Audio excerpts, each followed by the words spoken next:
안녕하십니까. 공범위원회 송태욱 변호사입니다.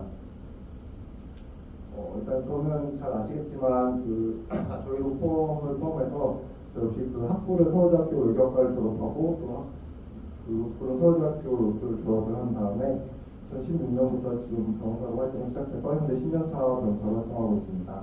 첫 직장은 서울시청 법무팀 소속이었고 그 다음에 로펌 생활을 잠시 하다가 현대캐피탈과 현대커머셜, 현대카드 법무팀에 소속돼 있었고 그리고 이전에는 한국투자증권 법무팀에서 일하다가 현재 2023년부터 법무법인위원회 합류해서 파트너 변호사로 활동하고 있습니다.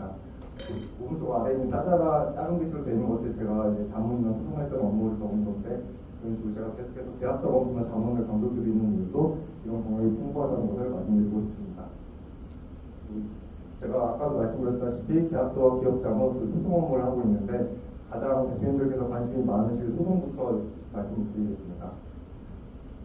변호사 선임을 하실지를 고민하셔야 되는데 소송을 하시면 일단 기본적으로 사실관계를 파악하고 관련된 법률이나 판례를 통해서 어떤 법률을 적용할지를 검토하셔야 되고 여기 보시는 것처럼 계약서 그리고 은행 입출금 내역, 사진이나 영상, 그리고 카카오톡이나 문자, 그리고 음성 대화 내역, 전화 통화 내역, 그리고 이메일 서로 주고받은 것과 같은 증거를 위에 있는 법률이나 판례 법률과 함께 적용을 잘 하실 수 있다 하시면은 변호사를 사실 선임하실 필요가 없습니다. 그럼에도 불구하고 변호사를 선임하셔야 하는 이유에 대해서 실제 제가 했던 사례를 통해서 간단하게 말씀을 드리겠습니다. 빨간색이 이제 원고 측이고 파란색이 피고입니다. 피고 대리를 했던 사건인데 이제 원고가 변호사 선임을 하지 않고 직접 소장을 제출했는데 이제 딱 2장만으로 이제 소장이 끝나는 것을 볼 수 있습니다. 내용은 사실 볼 필요가 없고요. 피고한테 손해배상을 하라라는 취지로 청구를 했던 내용입니다. 이거에 대해서 제가 이제 피고 대리인으로서 반박 서면을 작성했던 것인데 일단 파란색 위주로 봐주시면 됩니다. 원고 주장은 상대방 주장을 간략하게 정리하고 기초적인 사실관계를 저희한테 유리하게 거짓말을 하면 안 되지만 저희를 유리하게 깔끔하게 정리를 하는 것이 필요합니다. 그리고 상대방이 주장했던 저희에 대한 청구가 왜 잘못되었는지 그 주장함에 대해서 이제 관련된 증거와 함께 이제 제출을 하면서 이게 왜 상대방의 주장이 불합리한 것인지에 대해서 상세하게 판사님을 설득시킬 수 있을 정도로 일목요연하게 정리를 해야 됩니다.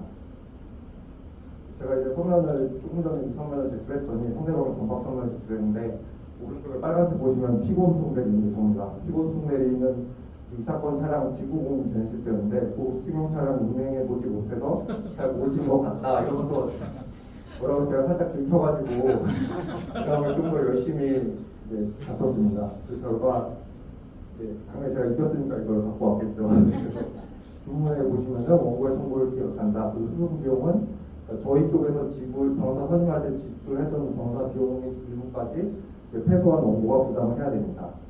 한다는 판결이 나왔고 그 이후에 보시면은 원고가 제출한 증거만으로는 그 원고가 주장한 손해를 인정하기에 부족하다. 그러니까 증거를 항상 제가 잘 준비하셔야 되고 변호사 혼자 하는 게 아니라 위임인이랑 의뢰인이랑 같이 끼는 2인 삼각이라는 걸 말씀드리는 이유가 바로 이것입니다.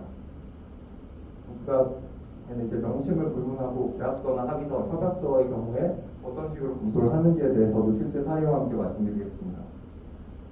또는 어떤 대표님이 투자를 받으실 때 투자 계약서에 작성을 의뢰하셨던 건데 제가 초안을 작성해서 드리고 그 고객이 오른쪽에 보시면 질문을 하시거나 추가적으로 계약서 이런 사항을 반영했으면 좋겠다라고 요청을 주시면은 제가 거기에 답변을 드리거나 요청 사항을 좀 현실적인 내용을 반영을 해서 최종적인 피드백을 드리고 의뢰인이 수용하시면은 그걸로 최종권을 작성해서 드린다는 것을 예시로 가져왔습니다.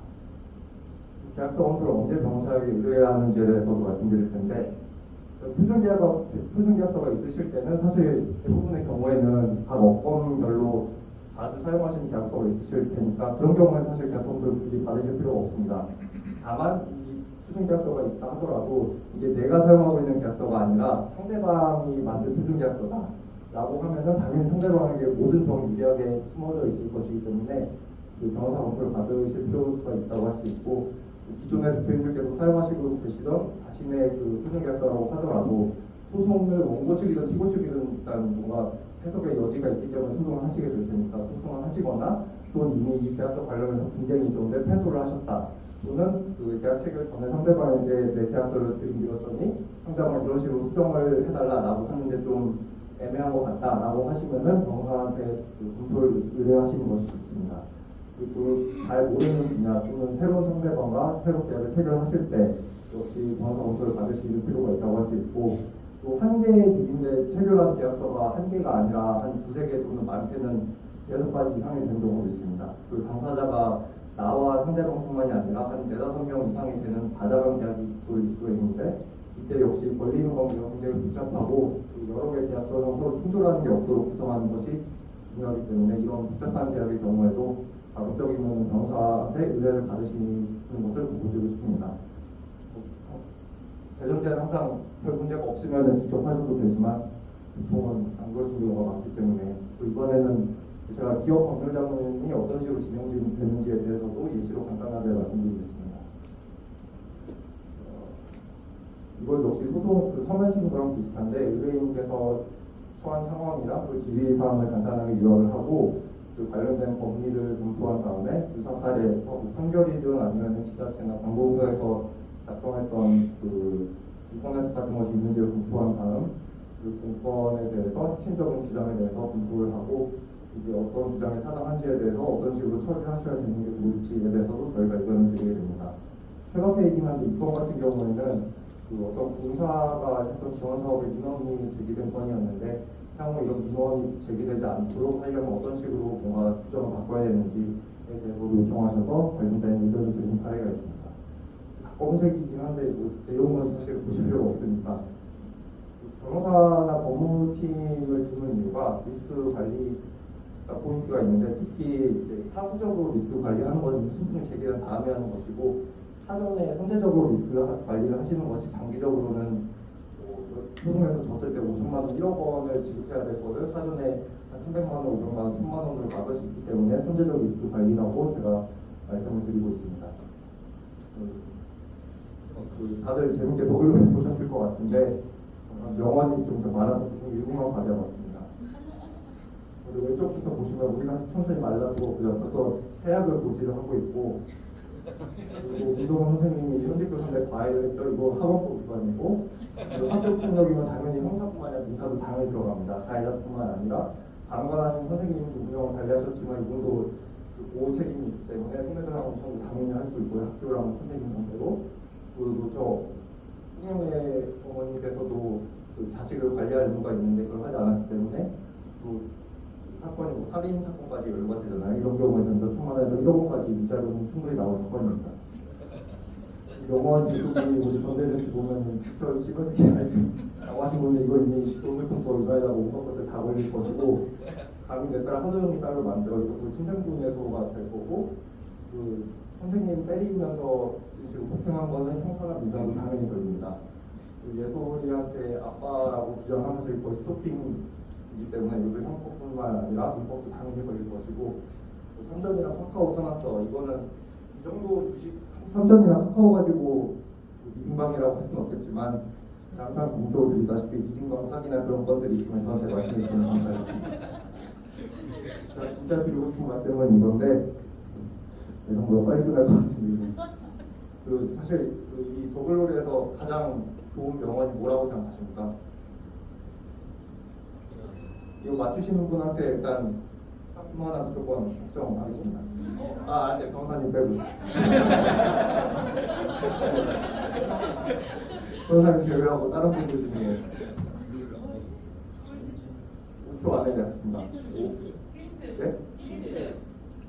선제적인 리스크 관리라고 했잖아요. 아까 5천만 원을 300만 원, 500만 원 막을 수 있다. 양글걸 대표님 당첨되셨습니다. 우리 재평건설 대표이사님께서 하신 말씀이 살면서 절대 아끼면 안 되는 돈이 다 같이 공천해 주시기 바랍니다. 하나, 둘, 셋. 변호사님이야. 네. 이상입니다. 네, 감사합니다.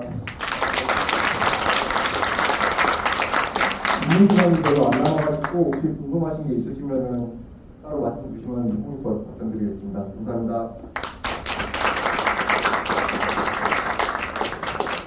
네, 감사합니다.